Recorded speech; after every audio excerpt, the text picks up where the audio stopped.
ये आकाशवाणी का शिमला केंद्र है। एक राष्ट्र एक चुनाव पूरे देश में चर्चा का केंद्र बना हुआ है और इस व्यवस्था को पुनः लागू करने की दिशा में मंथन चल रहा है। इस संबंध में आइए सुनते हैं राज्यसभा सांसद डॉक्टर सिकंदर कुमार जी से बातचीत। भेंट करता है वरिष्ठ पत्रकार उज्जवल शर्मा और कार्यक्रम की परिकल्पना आकाशवाणी समाचार एकांश के सहायक निदेशक रितेश कपूर ने की है।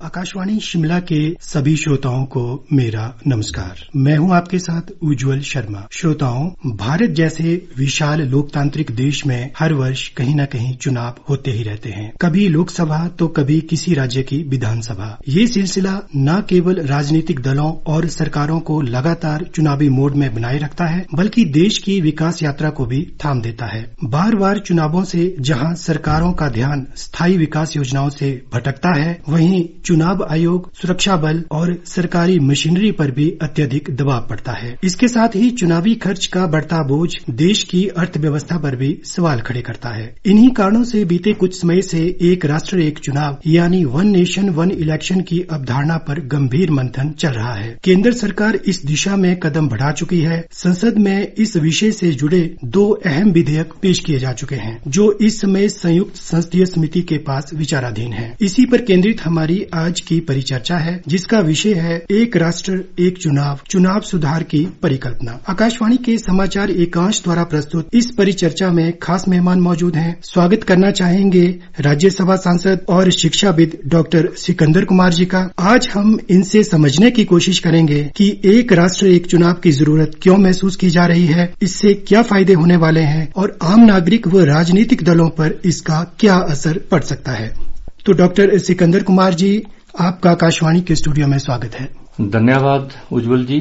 सभी श्रोताओं को मेरा नमस्कार और मैं आभार प्रकट करना चाहता हूं आकाशवाणी शिमला का, जिन्होंने एक बहुत ही महत्वपूर्ण विषय पर वार्तालाप के लिए मुझे बुलाया। जैसा कि आपने कहा कि एक राष्ट्र एक चुनाव, अगर हम देखेंगे तो वर्तमान परिदृश्य में आजकल ये चर्चा का विषय बना हुआ है जी।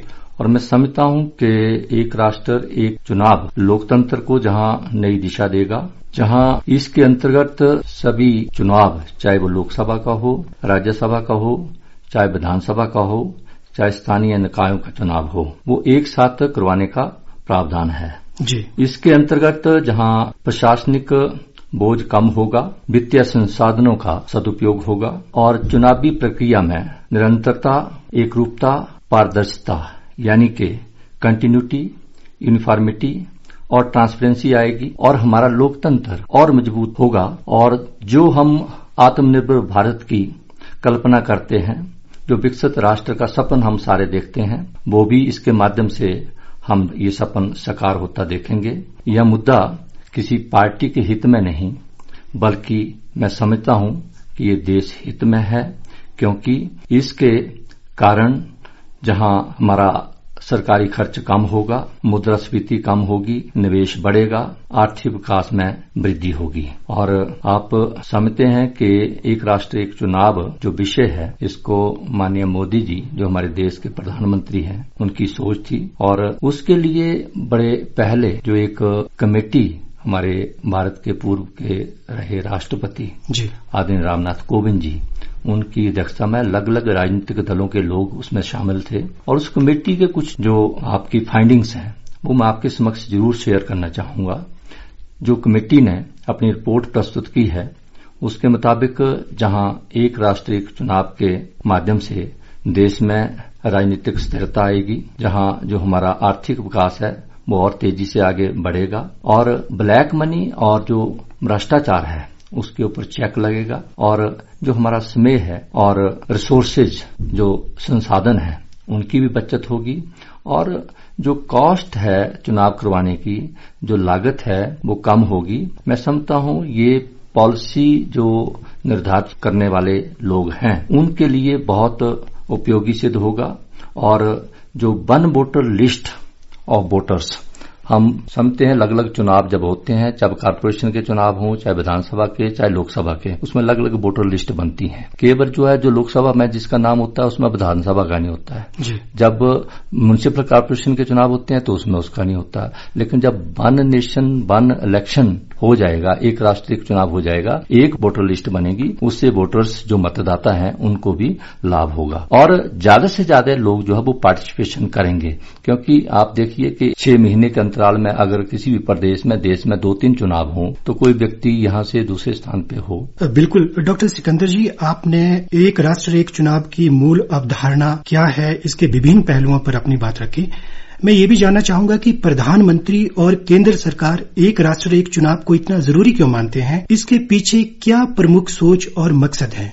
देखिए, जैसे कि मैंने आपसे पहले भी साझा किया, प्रधानमंत्री की एक ही सोच है, इस देश को कैसे विकसित राष्ट्र बनाया जाए जी, इसको कैसे आत्मनिर्भर किया जाए। तो उसी सोच के अंतर्गत जो है वो एक राष्ट्र एक चुनाव से जहां सरकारी खर्चा कम होगा वहां हमारा आर्थिक विकास जो है वो बढ़ेगा और पॉलिटिकल स्टेबिलिटी है जी वो आएगी हमारे देश में, और यही इसका कारण है। और इसके लॉन्ग टर्म भी कई पॉजिटिव इम्प्लीकेशन हमारे देश के लिए सिद्ध होंगे। बिल्कुल डॉक्टर सिकंदर कुमार जी, वर्तमान चुनावी प्रणाली में ऐसी कौन कौन सी समस्याएं हैं जिनके समाधान के रूप में एक राष्ट्र एक चुनाव का विचार सामने लाया गया है?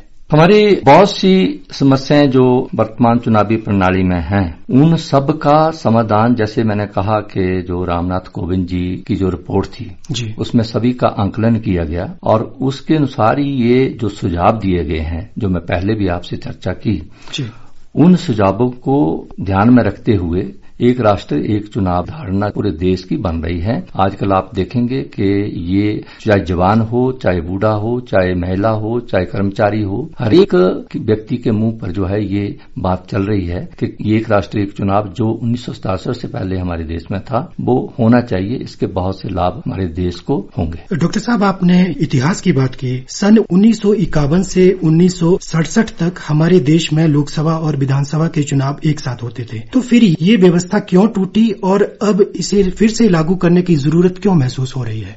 देखिए, जब देश आजाद हुआ था जी, तो उसमें जब प्रथम चुनाव हुआ था 1952 में, उसके बाद 57 में, उसके बाद 62 में, उसके बाद 67 में जी, 67 तक जो है वो एक राष्ट्र एक चुनाव हमारे देश में सभी चुनाव वो एक साथ होते रहे। बिल्कुल।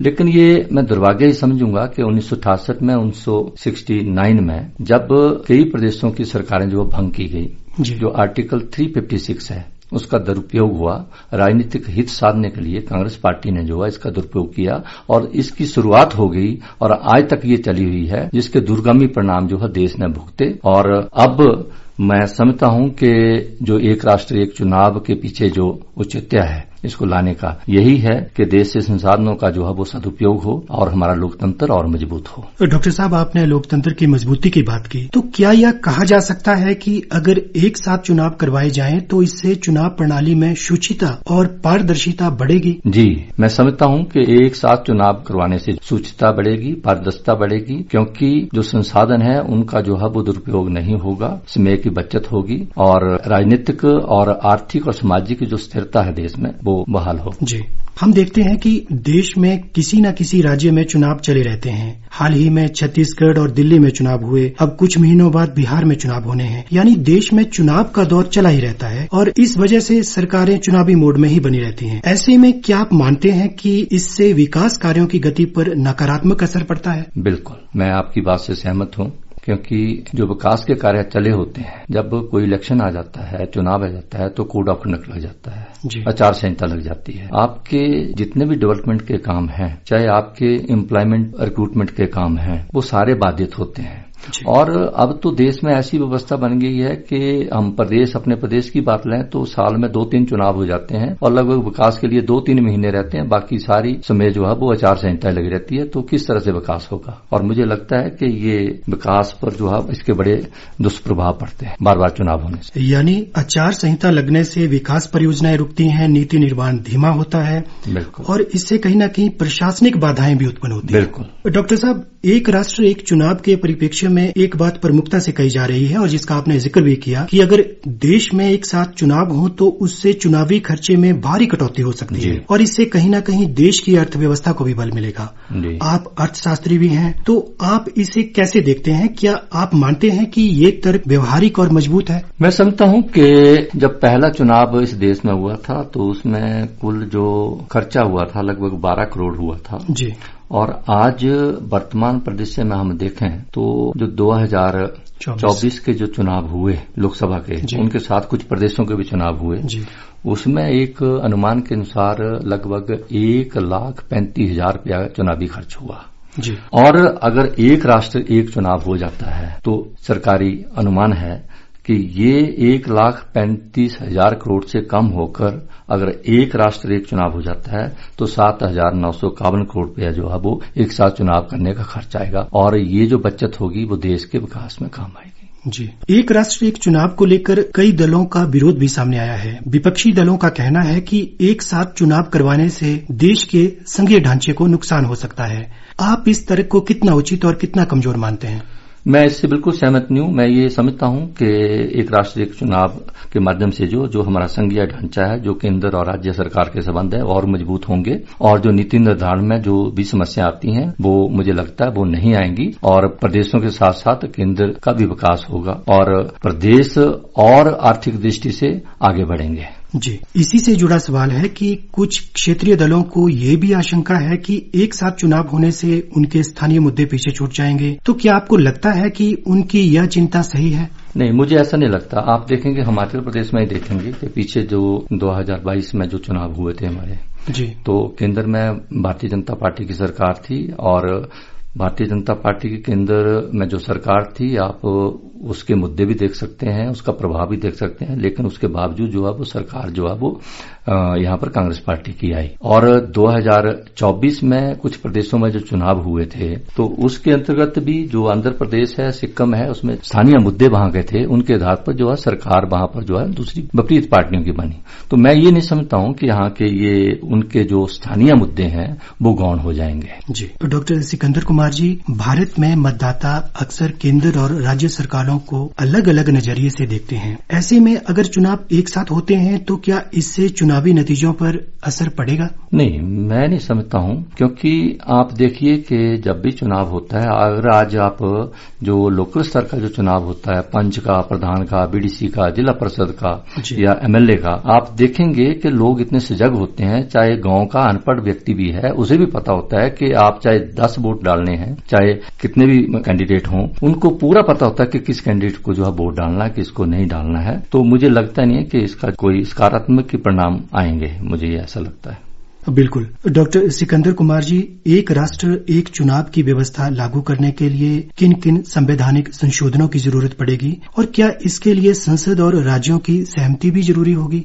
आजकल आप देखेंगे जितने भी शिक्षण संस्थान हैं या जो भी सरकारी संस्थान हैं या जो एनजीओज हैं, उनके माध्यम से बहुत चर्चा चली हुई है और एनजीओज और जो स्कूल हैं या दूसरे हैं उनके माध्यम से प्रस्ताव भी केंद्र सरकार को जा रहे हैं जी कि ये एक राष्ट्र एक चुनाव जो है इसके ऊपर जो है पूरे देश की हर वर्ग की सहमति बन रही है कि ये होना चाहिए, क्योंकि इससे लंबे अंतराल को अगर हम देखें तो हमारे देश को बहुत लाभ होने वाला है। और इसमें 129वां संशोधन और अलग अलग संशोधन जो है वो प्रदेश के और देश के सरकारों से करते हुए 129वां संशोधन केंद्र सरकार ने जो पेश किया है और कमेटी जो इसके ऊपर बैठी है वो चिंतन मंथन कर रही है और देश से लगभग जो है 80% लोगों की आवाज आ गई है, इसके ऊपर जो है लोगों ने सहमति बना ली। बिल्कुल, यानी कि कहीं न कहीं हम इस व्यवस्था को लागू करने की दिशा में आगे बढ़ रहे हैं जी। डॉक्टर सिकंदर कुमार जी, अगर किसी राज्य सरकार का कार्यकाल बीच में ही समाप्त होता है अथवा किन्हीं कारणों से विधानसभाएं भंग होती हैं तो फिर उस स्थिति में क्या विकल्प होंगे और उसे लोकसभा चुनावों के साथ कैसे जोड़ा जा सकेगा?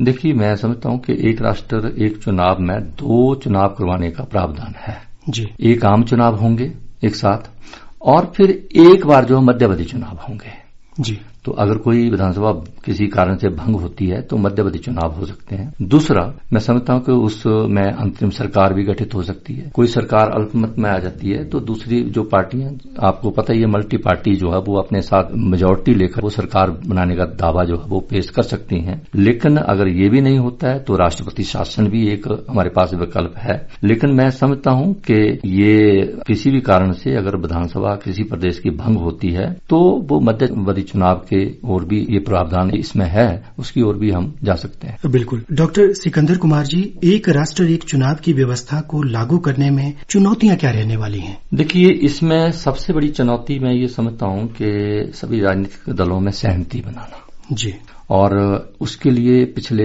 1 साल से ज्यादा राजनीतिक दलों की बैठकें होती हैं, वो लगातार हो रही हैं जी। और जो मेरी जानकारी है उसके मुताबिक काफी राजनीतिक दल जो है इसके ऊपर सहमत हो गए हैं और देश में भी ये परिचर्चा का विषय बना हुआ है और अलग अलग स्ट्रीम से, अलग अलग वर्गों से यही सुनने को मिल रहा है कि ये एक राष्ट्र एक चुनाव देश की आवश्यकता है। जी डॉक्टर साहब, क्या आप एक राष्ट्र एक चुनाव को चुनाव सुधार की दिशा में एक क्रांतिकारी और दूरगामी असर वाला कदम मानते हैं? जी, जिस तरह से हमारे देश में पहले जो वैल्यू एडेड टैक्स था और अब जीएसटी हमारे देश में हुआ है जी, और जब वैल्यू एडेड टैक्स था तो आप सभी जानते हैं कि हमें 35 से 45% तक टैक्स देना पड़ता था जी।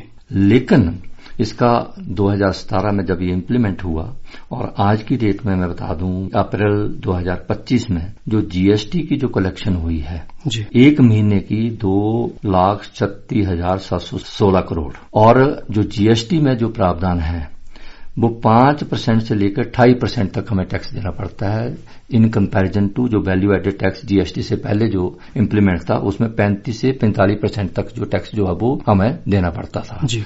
लेकिन जिस तरह से जीएसटी इस देश में लागू हुआ, हम एक राष्ट्र एक चुनाव की बात कर रहे हैं, आज एक देश एक नाम की भी बात आ रही है। हमारे देश में एक देश एक ही नाम होना चाहिए, लोग उसके ऊपर वो मन बना रहे हैं और आने वाले समय में मुझे लगता है कि ये चीजें भी आएंगी। बिल्कुल। डॉक्टर साहब, आपने जीएसटी का जिक्र किया जी, तो जीएसटी का उदाहरण आमतौर पर देखा गया है जिसमें एक राष्ट्र एक टैक्स का विचार भी पहले विरोध के घेरे में था जी। लेकिन आज हम देखते हैं कि यह एक सफल प्रणाली बन चुकी है जी। तो क्या जीएसटी की तरह एक राष्ट्र एक चुनाव के मॉडल को भी देश हित में सहमति और समन्वय से लागू किया जाना चाहिए? बिल्कुल, इसमें सहमति ज्यादातर जो है वो राजनीतिक दलों में बन चुकी है जी। और आप देखेंगे 1952 से लेकर 1967 तक हमारे देश में एक राष्ट्र एक चुनाव था, सभी समझते हैं, उसकी महत्ता को भी सभी समझते हैं और इसकी इम्पोर्टेंस को समझते हुए लोग हैं वो अब ये मन बना चुके हैं। जैसे जीएसटी के लिए पहले जो है बहुत सुनने को मिलता था, लेकिन जीएसटी से पहले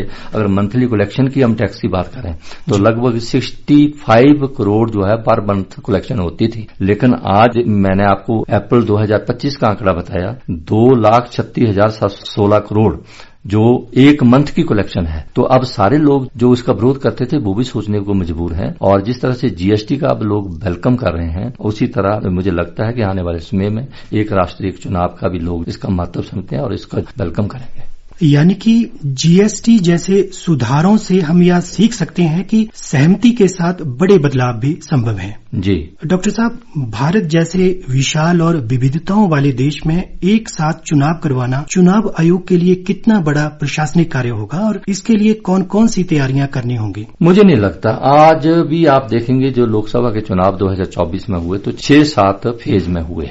जब एक राष्ट्र एक चुनाव हम करेंगे तो उसमें वो 7-8 फेज में वो हम पूरे चुनाव को संपन्न करेंगे, चाहे आपके लोकसभा के चुनाव हो, चाहे विधानसभा के चुनाव हो, चाहे स्थानीय निकायों के चुनाव हो, तो वो एक साथ चुनाव होंगे और इसमें कोई मुझे लगता नहीं कि मुश्किल आएगी। हमारे पास पूरी कॉम्पिटेंट मशीनरी है, हमारा इलेक्शन कमीशन जो है वो पूरा कॉम्पिटेंट है इसके लिए और समय पर वो हमें इसका देखने को मिला भी है। बिल्कुल। डॉक्टर साहब, जैसा कि एक राष्ट्र एक चुनाव की वर्तमान स्थिति की बात करें तो संसद में इस विषय से जुड़े 2 अहम विधेयक पेश किए जा चुके हैं और हमने पहले चर्चा के आरंभ में भी इसका जिक्र किया था, जो इस समय संयुक्त संसदीय समिति के पास विचाराधीन है। जी। तो संयुक्त संसदीय समिति का क्या कार्य रहता है और जो ये रिपोर्ट संसद में इस विधेयक को लेकर प्रस्तुत करेगी उसकी समय सीमा कितनी रहने वाली है? देखिए, अगर किसी मुद्दे पर अगर संसद में कोई विधेयक लाना हो, कोई बिल लाना हो, अगर सहमति ना बने तो उसके लिए जो है ज्वाइंट पार्लियामेंट्री कमेटी वो संसद नियुक्त करती है। और ज्वाइंट पार्लियामेंट्री कमेटी में अलग अलग राजनीतिक दलों के लोग होते हैं। उसके ऊपर डिटेल डेलिब्रेशंस होती हैं, डिस्कशंस होती हैं और सब में सहमति बनाते हुए फिर बिल जो है वो संसद में लाया जाता है। और मुझे लगता है कि जो मेरी जानकारी है, इसके ऊपर जो संयुक्त समन्वय समिति है, ज्वाइंट पार्लियामेंट्री कमेटी है, उसकी जो है वो सहमति बन चुकी है और बड़े जल्दी वो रिपोर्ट संसद को प्रस्तुत करेगी और संसद में प्रस्तुत होने के बाद बिल के तौर पर लाया जाएगा। बिल्कुल। डॉक्टर साहब, आपसे ये भी जानना चाहेंगे कि क्या आपको लगता है कि भारत को एक राष्ट्र एक चुनाव की दिशा में आगे बढ़ना चाहिए और क्या यह हमारे लोकतंत्र को और मजबूत बनाएगा? जी, मुझे लगता है कि हमें आगे बढ़ना चाहिए और इसके ऊपर पिछले 2-3 साल से बहुत गहन चिंतन मंथन हुआ है और सभी स्टेक होल्डर्स हैं, उनमें सहमति बनी है और मुझे लगता है कि एक राष्ट्र एक चुनाव हमारे देश के लिए गेम चेंजर साबित होगा। और एक अनुमान के अनुसार अगर हम एक राष्ट्र एक चुनाव कर देते हैं तो हमारे देश की जीडीपी 1 से लेकर 2% तक जो है वो इसके करने से बढ़ेगी और जिनका सदुपयोग जो जीडीपी हमारी 1 से 2% तक बढ़ेगी, जिसका सदुपयोग हम नागरिकों को मूलभूत सुविधाएं उपलब्ध करवाने के लिए कर सकते हैं, जैसे कि शिक्षा, स्वास्थ्य, सड़क, बिजली, पानी, आवास। और जो हम एक कल्पना करते हैं, एक संकल्प हमने हमारे देश के प्रधानमंत्री आदरणीय मोदी जी ने लिया है कि इस देश को आत्मनिर्भर बनाना है, वो आप देख भी रहे हैं। इस देश को जो आने वाले समय में विकसित राष्ट्र हमने बनाना है, वो आप देख रहे हैं किस तरह से हम आगे बढ़ रहे हैं। जो हमारी अर्थव्यवस्था आज 4th स्थान पर पूरे वर्ल्ड में आ गई है, वो इसका प्रमाण भी है। और अब मैं ये समझता हूं कि अब एक राष्ट्र एक चुनाव बहस का विषय नहीं रह गया है, बल्कि यह देश में स्थिरता और कुशल शासन सुनिश्चित करने के लिए एक आवश्यकता बन गया है। इसलिए एक राष्ट्र एक चुनाव जो है वो देश की आवश्यकता बन गया है और आने वाले समय में ये हो जाएगा। बिल्कुल। डॉक्टर साहब, क्या यह कहना सही है कि एक साथ चुनाव करवाने से लोकतंत्र और नीति निर्माण में स्थिरता लाई जा सकती है?